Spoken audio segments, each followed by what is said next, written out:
Hello Vavers, you're watching YouTube channel Daily USA News Alert. Breaking.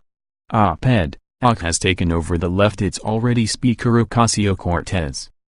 By Washington Examiner last week, House Speaker Nancy Pelosi, D. California, floated the idea of dramatically changing the way the House works. Having lost two recent votes known as motions to recommit, minor votes, but stinging for any House leader, she basically wants to prevent the House minority from its traditional right to force votes to change legislation before it passes. This is a terrible, cynical idea which, had it been in place for the last 25 years, would have silenced House Democrats almost the entire time. But more importantly, it's an idea that Pelosi is only considering because it's easier than actually asserting control of her own party in Congress, which, if you haven't noticed, she has nearly lost to a politically artless but media-savvy House freshman after less than 2 months. The rules of the U.S. House, unlike those of the Senate, give the minority party few rights. It cannot stop or even meaningfully delay legislation on which the majority party is intent. But one thing the minority has always been able to do is force a couple of protest votes at the end of the process that put the majority on the spot. On the rare occasions where these motions to recommit succeed, they send bills back to committee for specific changes. After losing 2 such votes on gun rights because dozens of Democrats defected, Pelosi is considering abolishing one of the very few rights that the House minority has.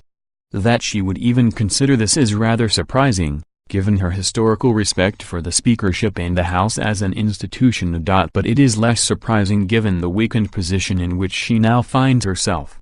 To be sure, Democrats' numerical majority in Congress is solid.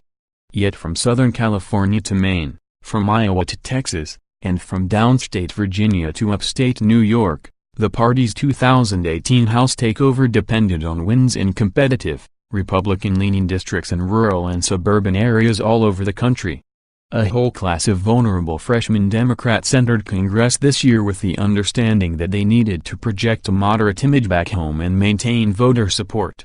Yet to their horror, the party's most visible and apparently most powerful figure turns out to be not the speaker they elected, but rather, a member of the party's socialist cuckoo bird wing. Representative Alexandria Ocasio-Cortez, DNY, is now setting the Democratic agenda in both houses of Congress.